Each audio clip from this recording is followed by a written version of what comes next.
Hi, and welcome to Business 101 with Mareevuitton. I'm Marie, and I'm excited to have you join me. Whether you're just starting out or looking to sharpen your skills, this series is designed to equip you with the essential knowledge and tools you need to thrive, from basic terminology to starting your business. Covered. This playlist is comprised of my responses to the questions that came in when I posed the following. Give me 1 to 2 questions about business or tax that you wish you knew more about. In this video, we're going to go over tax brackets.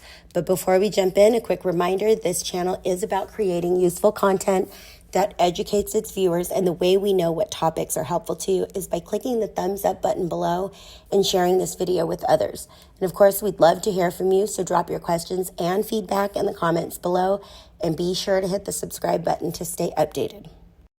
So based on the questions that are coming in, I think the easiest way, I don't normally just show all my working notes, but it really is getting increasingly difficult to elaborate or give examples. So to answer this particular question that came in, and it's basically clarification on how much more you get taxed when moving up tax brackets. This person went from making 40K per year to now over 100K, and there's only a portion of that difference that gets taxed at the new tax bracket. Okay, so I wanted to kind of break this out, and I used the examples that you can find from the irs.gov website. If you go ahead and visit their website and search for federal income tax rates and brackets, you'll see the same screenshots that you're looking at. And what I wanted to kind of break out for you here was they're giving you an example of 58,000 and the different rates that are being taxed for income ranges. So in a case like this, if you've made anywhere, so for this single taxpayer, from 0 to 11,000 is taxed at 10%. So above that, so $11,001 up to $44,725, that's the amount, and that's getting taxed at 12%. Okay, and then the difference, which is from 44,726 up to 58,000, it's going to be taxed at 22%. How that works out is, you can see here that these rates, I needed to make sure that it totaled 58,000, so we weren't over or under on the amount of income earned. Then I broke it out into its different brackets as shown here to come up with the amount calculated. And if I were to do it that way, it averages out to just about 14%, which my generic rule of thumb that I usually use breaks out to about 15%. Okay, that's a little more strict as we go up in bracket. Okay, and now moving on, I'm going to show you the next example here.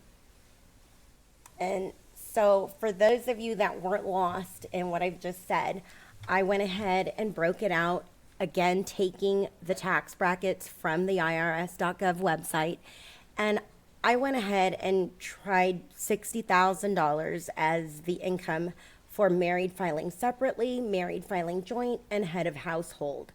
I wanted to basically show you, again, it's just the same as the one that we looked at previously, where it's brackets. So again, it's going off of a total and it's taxed at different rates. You can clearly see here the difference in the same amount of income based on different filing situations.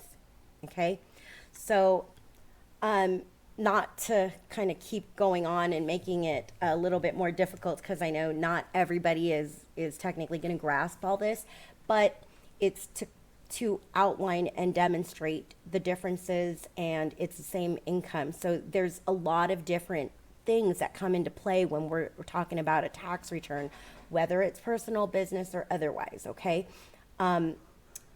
there are some things to consider, which is why we even file a tax return. Otherwise, we could just wait for them to give us a bill or tell us what we owe. They can figure it out without us telling them. But this is basically how it works when we prepare these returns, or, whether you are or somebody else.